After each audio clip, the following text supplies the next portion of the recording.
nosotros abrimos un club de lectura donde leemos textos, estamos empezando a leer textos traducidos por el Ministerio de Cultura, por ejemplo, como empezamos con el texto Paco Yunque, que está en castellano, pero lo estamos leyendo ahora en la versión quechua. Y sí hay ciertas cositas, como por ejemplo, es un poco seco, ¿no? Ajá, correcto.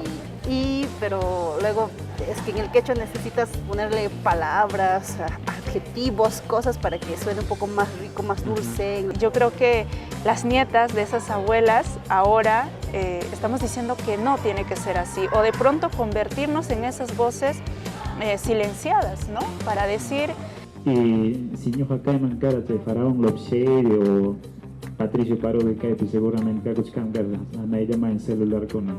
Por ahí, por ejemplo, cuando una autora escribe en quechua y de pronto, no sé si es la editorial que hace las traducciones al español y de pronto hay de alguna manera una especie de una traducción mal hecha, diría yo. Por ejemplo, pongamos que por ejemplo un europeo empieza a hablar el español, habla de alguna manera un poco jacarandosa al decir yo querer comida, ¿no? ¿Me entiendes? Que en el español debería ser yo quiero comer, ¿no?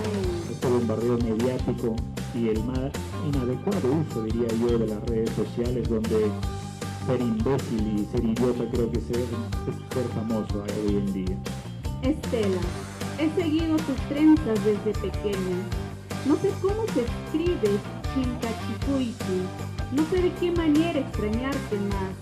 Si guardé los cristales mientras me enseñaban a ser mujer, signo a mirar desde Pacopaca, el precipicio de mis añoranzas, a mi infancia que se mece en el follaje de los molles, a quien solo abrazo distante desde mi exilio. Y me duele la marcha, la despedida, me abate ser ahora zorzal en su jaula. Yo pertenezco a la provincia de Cangallo, está al sur, ¿no? Y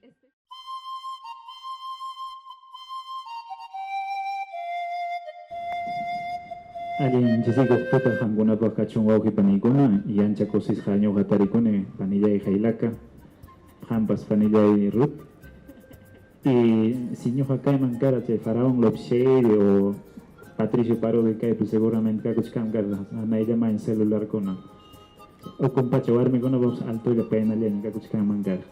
Bueno, para los que no me han entendido, muy buenas tardes a todos, es un honor para mí estar frente a ustedes. Creo yo que en la actualidad leer ya no es un lujo, creo que es un acto de rebeldía frente a todo este bombardeo mediático y el más inadecuado uso, diría yo, de las redes sociales, donde ser imbécil y ser idiota creo que es ser famoso hoy en día. Discúlpeme, quizá a alguien le ofende, pero esa es mi perspectiva, esa es mi idea, lo que yo veo. Un saludo especial al maestro Jorge Orey Espinosa y a algunos escritores que se encuentran aquí. Discúlpenme si no los estoy viendo. La miopía a veces juega en contra, ¿no? Para mí, cuando me invitaron para de alguna manera dar una opinión o al menos mi apreciación frente a esta producción, en este caso la revista Jailacas, Poesía de Mujeres del Perú, ha sido alegría.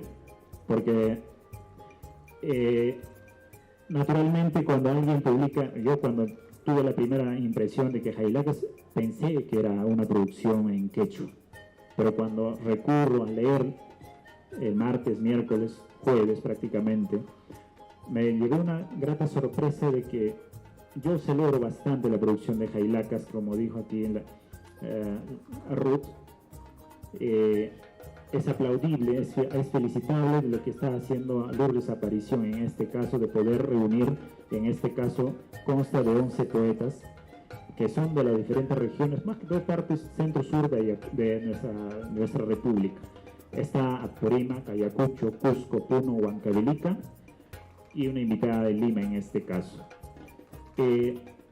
Y también, por supuesto, arriesgar este tipo de producción por la editorial Yu Yawar, creo que es algo, para mí, al menos desde mi perspectiva, algo que me llama la atención de esta característica.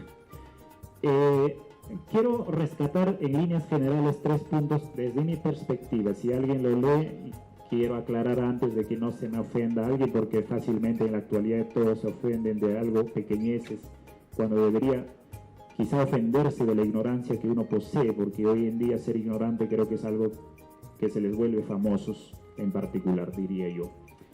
Primero, yo rescato bastante la ruptura lingüística y cultural, diría yo. ¿Por qué una ruptura lingüística? Porque cuando dicen jailacas, es una palabra en quechua, que ya dijo claramente aquí mi compañera, Ruth, también reina o rina, ¿no? Que incluso el mismo nombre está en quechua, ¿no?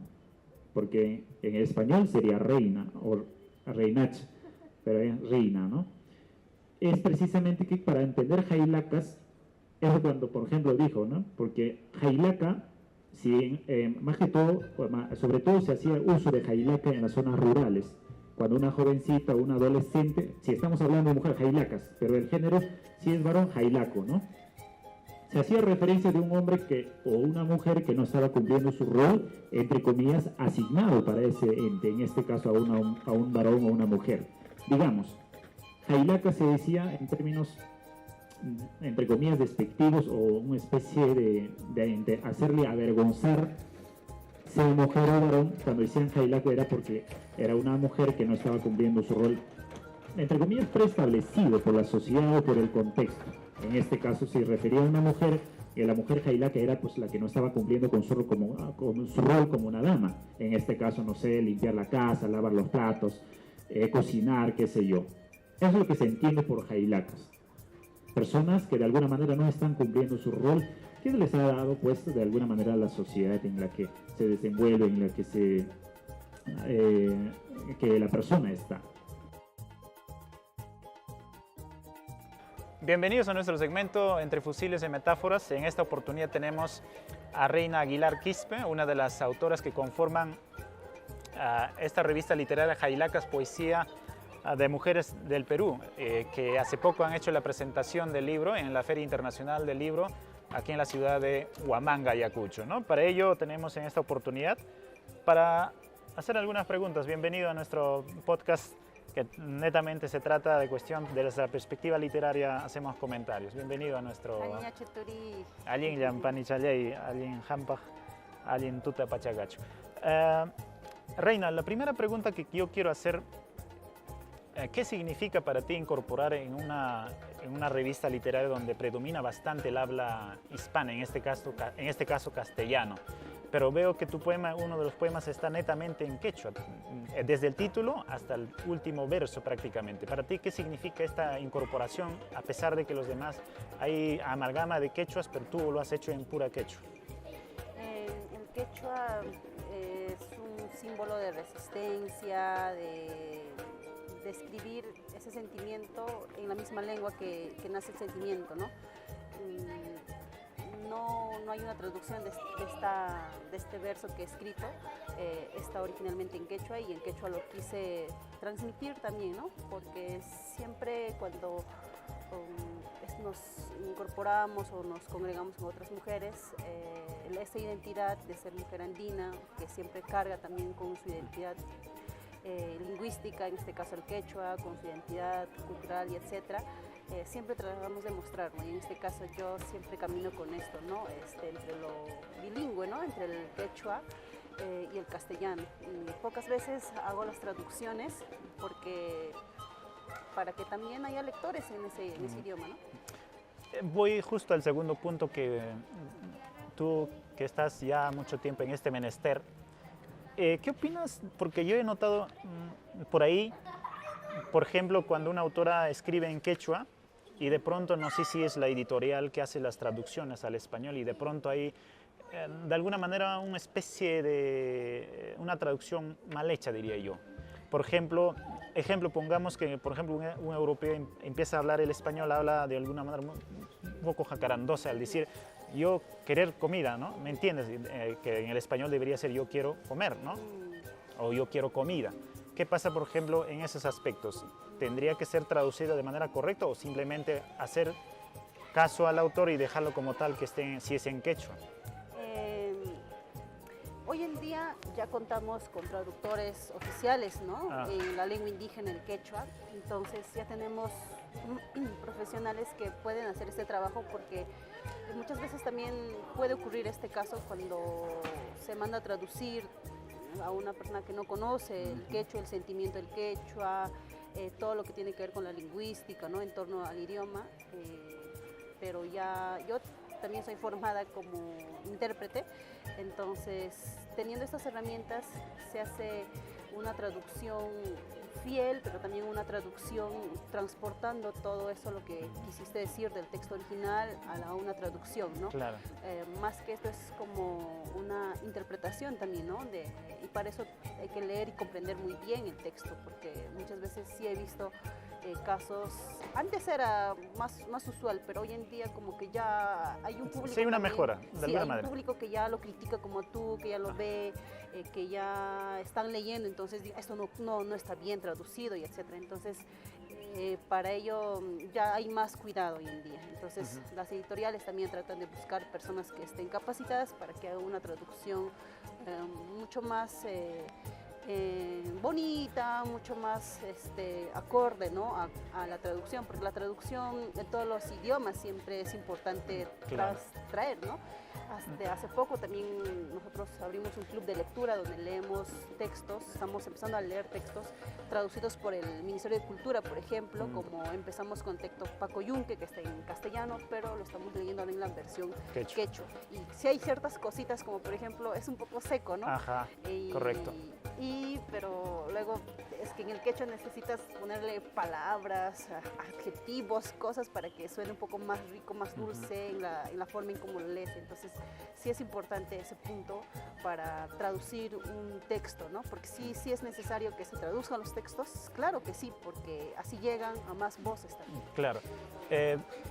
Claro está lo que quiero rescatar precisamente, que la traducción muchas veces del quechua hacia el español muchas veces puede ser seco, o a la viceversa también, ¿no? Que no se traduce textual.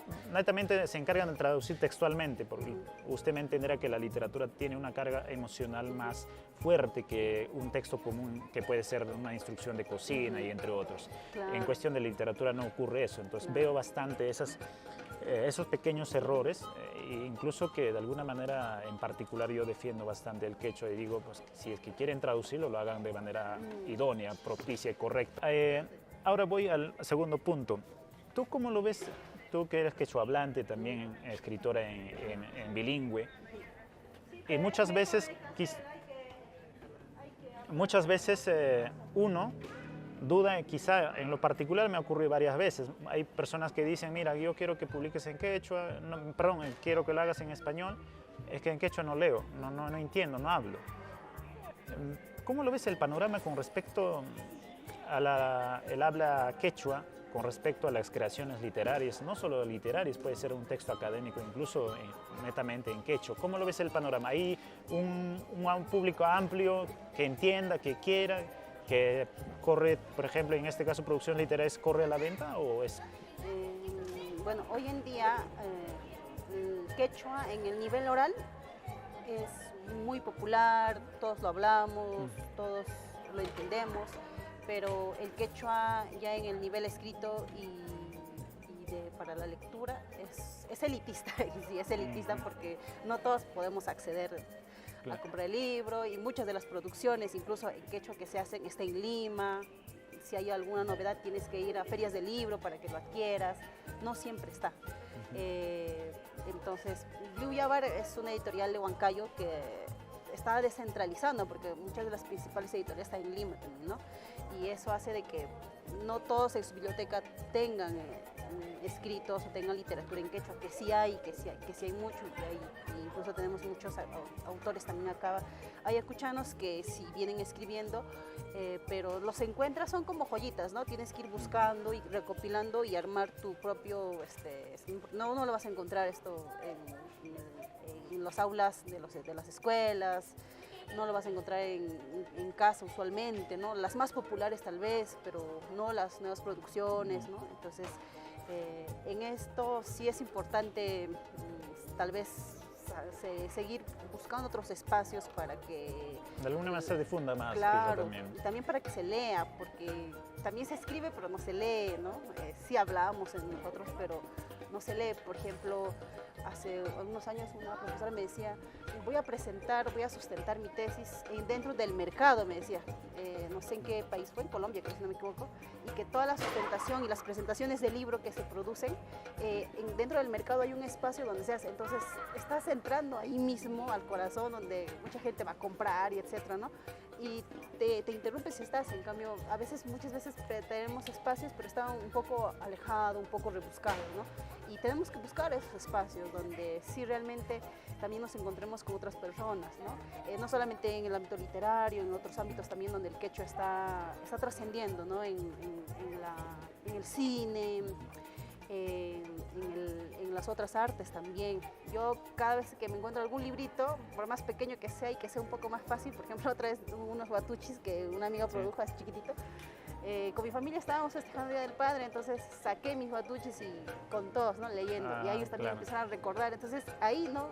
Con la bebida y también está ahí el huatuchi, saben que ya hay un pequeño texto que lo pueden llevar en el bolsillo como los jailacas y pues transitar con esto, ¿no? No solamente ponerlo ahí, que alguien que le encante leer venga y no, porque si no estamos limitando espacios. Claro. Para finalizar, Ruth, porque también tenemos, Rina. perdón, Rina, porque también tenemos a Ruth, que está presente también ahora.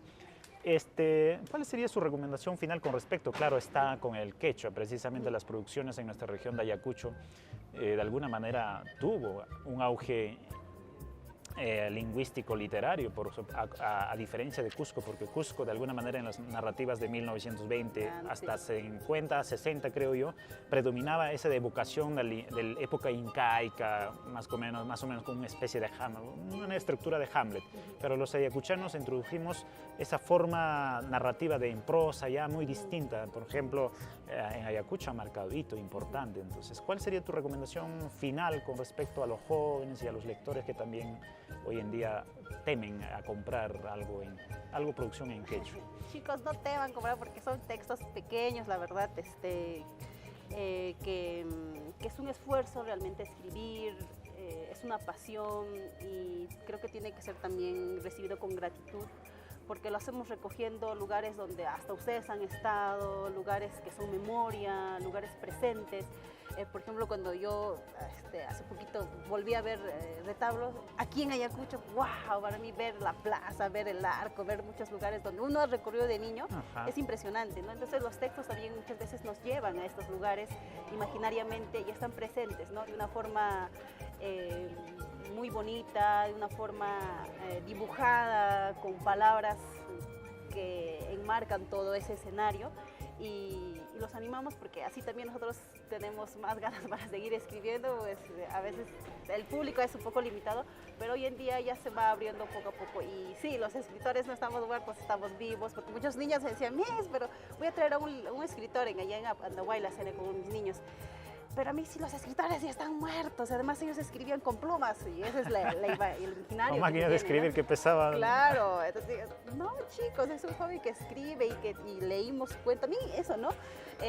Incorporar en el plan lector también textos de acá, de Ayacucho, textos de las regiones vecinas, incluso actuales, para también no quedarnos, no solamente también recoger lo anterior que ya se ha escrito, pero también lo actual, ¿no? Para seguir convergiendo estas ideas y estas posiciones que se tienen respecto a este mismo espacio. Ayacucho, desde la narrativa anterior, se dibuja desde otra forma, pero hoy en día también ya tenemos, con esta tecnología, con todo esto, una nueva forma de ver nuestra ciudad o nuestros paisajes que tenemos aquí. Muchas gracias, Panilla y Reina. Ojalá hasta otra ocasión. Gracias chicos y gracias. Ruth, buenas noches, bienvenido a nuestro programa, en este caso El Chihuaco Blanco, es un podcast en nuestro segmento Entre Fusiles y Metáforas.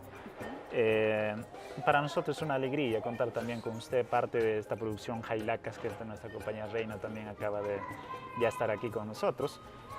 Veo que el texto Jailacas, en este caso, poesía de mujeres del Perú, en este caso revista, tiene tres partes que a mí en particular me ha llamado la atención. Es la ruptura lingüística y cultural, la rebeldía y la visibilidad y el espacio ritual y creativo que las mujeres, en este caso las 11 poetisas, están expresando literariamente. y el aporte resaltante que yo percibo es precisamente esa liberación lingüística, cultural y política y social de las damas. Acaba mi pregunta, Ruth. Vemos que en nuestro contexto peruano hay que hablar para no estar divagando en temas amplios. Si vamos a las escritoras que de alguna manera han trascendido, creo yo que a la primera que nos llega es Glorinda Mato de Turno y en poesía a Blanca Varela. Pero de ahí como que ya empieza a ser un poco difuso los nombres que pueden surgir. ¿Tú por qué crees que este fenómeno de crepo, que han predominado bastante quizá los varones, sin ánimos de ofenderle, porque hemos tenido en el Perú grandes poetas, pero pocas damas? ¿A qué se debe? ¿A qué se debe esa poca participación de las damas, o de poder marcar al menos, o abrirse ese espacio y quedar al menos, entre comillas, en el cúspide de la literatura peruana? Bueno, desde mi perspectiva, yo creo que son por cuestiones, primero por cuestiones de privilegio, y segundo porque tal vez tenga que ver con el mismo género, ¿no? Creo que la escritura femenina ha sido muy poco visibilizada, ¿no? Como tú has mencionado, después de Clorinda, después de Blanca, como que no hay nombres que resuenen más allá, ¿no? Y especialmente en los ámbitos, digamos, más provincianos, ¿no? De provincia, y todo, de pronto todo el bagaje de escritoras están siempre en la capital, ¿no? Hablamos de Lima, de la costa, pero no de los Andes, ¿no? Yo creo que es más una cuestión también de pronto porque la mujer hasta hace poco como que recién está empezando, digamos, a poder también ocupar otros espacios, ¿no? Como la política, en el aspecto cultural, ¿no? Y yo creo que estamos todavía algunas y muchas rezagadas de pronto en otros roles, ¿no? Como la de maternar, como la de cuidar el hogar, ¿no? Entonces, como que las artes todavía son espacios bastante privilegiados hasta ahora para las mujeres, ¿no? Puede ser eso digamos, una posibilidad, ¿no? Porque no estoy segura del todo, pero desde mi perspectiva, como te decía al inicio, yo creo que eso es lo que está pasando, ¿no? Pero, ¿no? En estos últimos años vemos también que hay voces nuevas que van surgiendo, ¿no? Hay poesía contemporánea y ahí hay muchas mujeres escribiendo desde los espacios donde se encuentran, ¿no? Y especialmente, si te das cuenta, son más provincianas, sí. Solo que sus voces están invisibilizadas, ¿no? De pronto, como por ejemplo ahora estos espacios de la feria u otros espacios culturales, son muy pocas que se aperturan, ¿no? Generalmente son muy pocas. Tú ves en el ámbito cultural, vemos pocos espacios en el que también pueda, digamos, visibilizar la escritura femenina, ¿no? La poesía o las mujeres que escriben, ¿no? Puede ser eso. Sí, hay un punto que a mí me llamó la atención, que acaba de alguna manera expresar. Es precisamente que tal vez en una sociedad, entre comillas, machista, tal vez no ha predominado o no ha sobresalido tal vez las creaciones literarias. En este caso nos referimos al género femenino, o sea, poetisas. Pero ahora, entre comillas, lo digo como entre comillas porque de alguna manera no está, más allá de que las poetisas están rompiendo, entre comillas, las cadenas de salir de eso. Precisamente eso es lo que resalto en Jailacas, ¿no? Es una liberación cultural, política, ideológico, incluso lingüístico. Pero, todavía ese pero, si bien es cierto, en el pleno siglo XXI, estamos hablando en 2025, sin ánimos de ofender a nadie, ya creo que vivimos entre comillas, en una libertad donde la dama ya puede elegir, entre comillas, también su libertad de poder dedicarse. Y creo que es producto de eso precisamente lo que estás tratando de decir, que ahora las damas están, entre comillas, surgiendo, ¿no? En ese mundo de escritores que mayormente son varones. Las damas están surgiendo. Pero ¿tú crees que todavía hay siempre esa limitancia del género femenino con respecto a que, a pesar de que ya nadie le dice, no, usted dama, usted no, que no sea jailaca? Jailaca es precisamente eso de que alguien que no cumplía su rol como era, en este caso tácitamente impuesta a las mujeres, que tenía que lavar los trastes, cocinar, cuidar niños, entre comillas. Pero ahora nadie los dice que lo hagan eso, pero técnicamente o entre comillas tácitamente hay algo, una fuerza casi incomprensible que todavía les empuja, quizá la naturaleza femenina tal vez. ¿Tú crees que también sea una especie de barrera no tangible, pero de alguna manera invisible también, pero real? Yo creo que sí, al margen de que hay mucha resistencia de muchas mujeres que sí están haciendo visible lo que escriben, ¿no? O lo que piensan a través de la poesía, de la escritura de la poesía. Creo que yo pienso que sí hay, digamos, todavía, de pronto es algo que se ha colocado tan profundamente de pronto en muchas mujeres todavía, ¿no?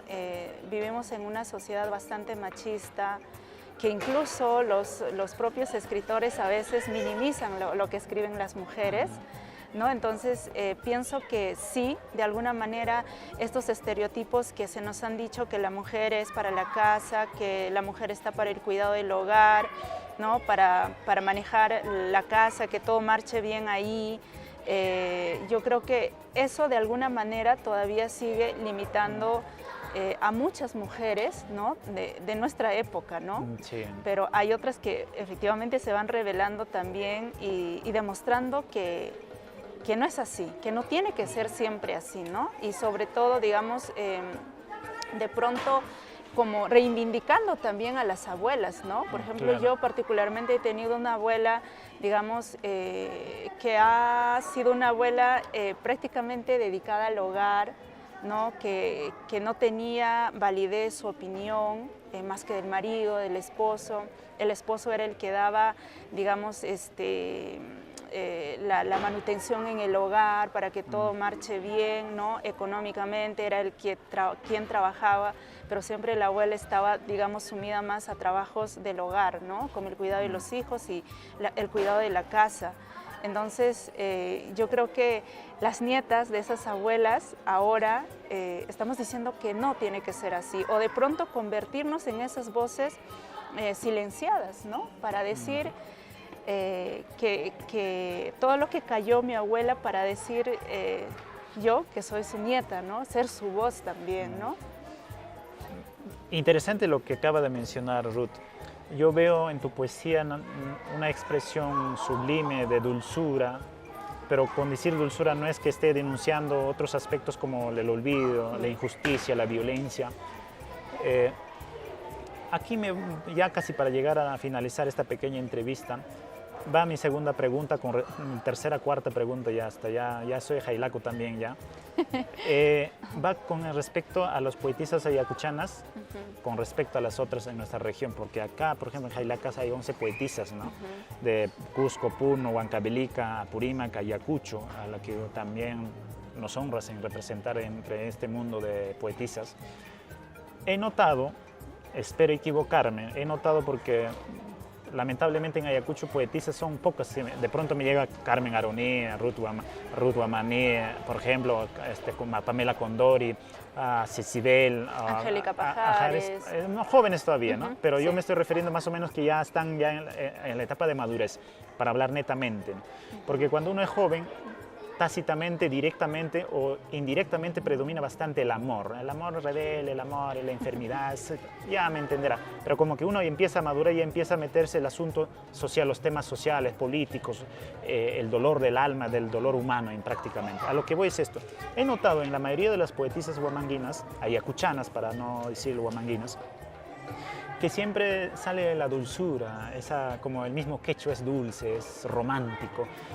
En Ayacucho, pero también tratan temas como violencia, vuelvo a repetir, como también he notado bastante en tu poesía, la evocación al amor, a la injusticia, la denuncia a la injusticia, al atropello, a la violencia, siempre es desde la perspectiva dulzura.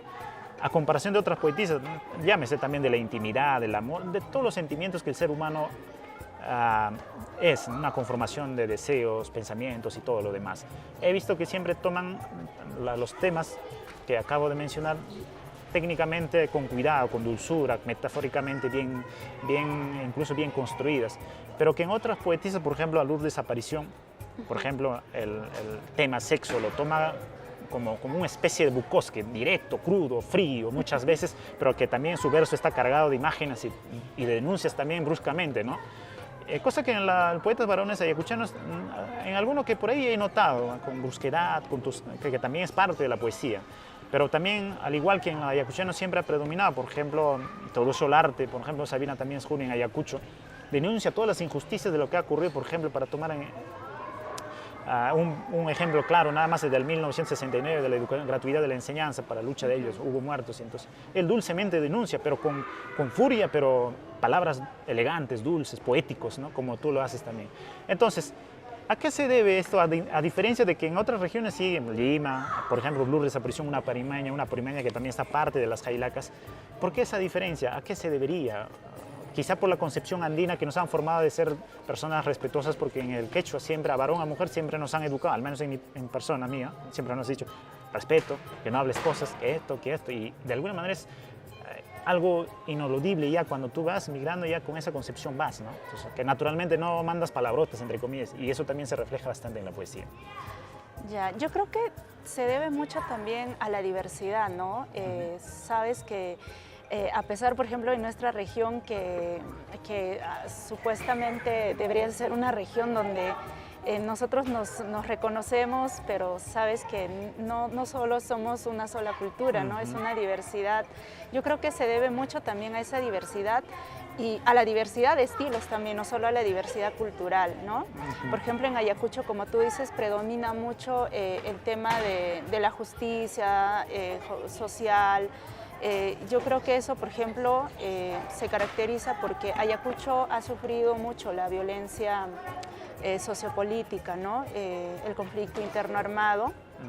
Y si tú ves, hay mujeres y hombres poetas escribiendo del tema, ¿no? Sobresale este tema, o dentro de su poética sobresale, ¿no? La violencia política, la justicia social, ¿no? El reclamo a tus derechos, etc. Entonces, en otras regiones, como que ves que esto no ha calado mucho, ¿no? Entonces, yo pienso que también es esa diversidad, ¿no?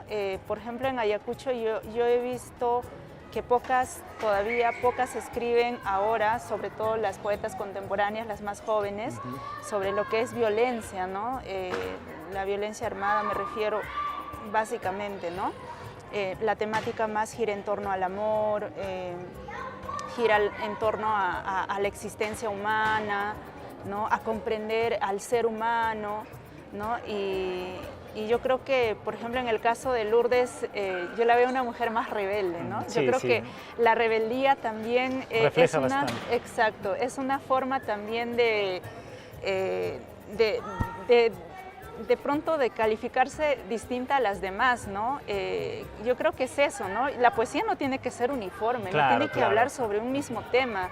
Yo creo que hay mujeres que cada uno también estamos madurando, ¿no? Por ejemplo, yo te diré que la primera escritura y el primer libro que saqué habla netamente del amor. La ¿no? Luna Partida. Oh, ¿sí? Luna Partida, Sí, ¿no? sí. Luna Partida habla netamente del amor, ¿no? Entonces yo en algún momento incluso llego a cuestionar, ¿y por qué la poesía solo tiene que hablar del amor? También Del amor, tiene que hablar de ajá, otra cosa. del romanticismo, ¿no? Y todo ello. No solamente romanticismo, sino también de justicia social, de poder también revalorar el pasado, la Pachamama, ¿no? Porque el hombre andino siempre ha tenido una conexión más estrecha con la tierra, con la Pachamama, ¿no? Entonces, yo creo que es eso, ¿no? Es esa forma también de ir madurando, ¿no? En tu poesía, ¿no? No solo como persona maduramos, sino también en el arte vamos madurando, ¿no?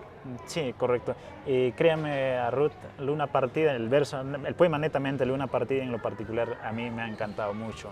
Qué bueno, sí, gracias. Y es como que uno evoca a los amoríos de adolescente y de pronto la pérdida, y eso es bastante. Sí. Para finalizar, Ruth, quería hacerte una especie de petición, no petición, sino una interrogante que pido siempre a mis amigos, lectores, académicos, poetas, en este caso artistas. ¿Cuál sería tu recomendación final en este mundo donde es lleno de ruidos, donde a diestra y siniestra se dispara la ignorancia, la estupidez y todo lo demás? Y en particular, tal vez por ahí hay una dama, una fémina, una niña, una jovencita que tal vez esté tratando de abrirse camino en poder escribir y de pronto dice, pero no he visto una escritora famosa, más allá que son extranjeras, Gabriel Mistral y entre otras en Perú, ¿no? ¿Cuál sería tu mensaje final, Ruth, en particular al tema que te acabo de mencionar?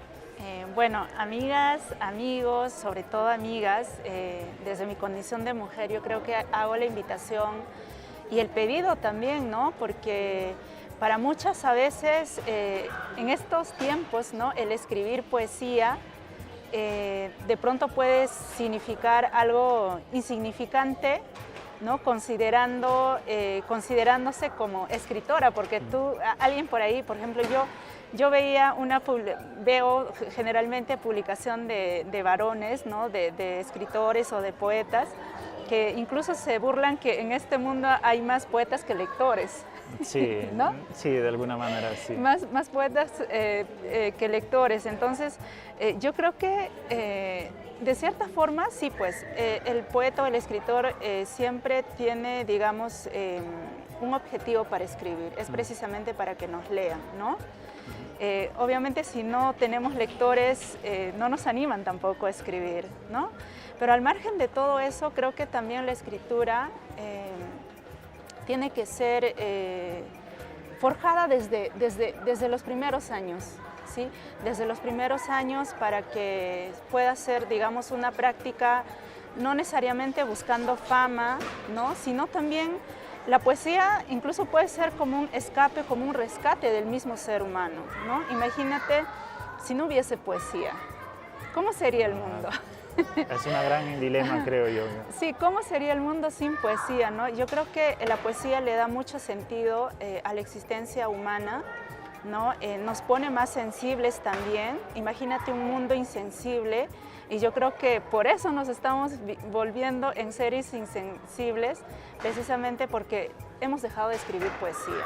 Así que al margen de las famas, al margen de poder recibir algún premio, ¿no? Yo creo que hay que seguir escribiendo, ¿no?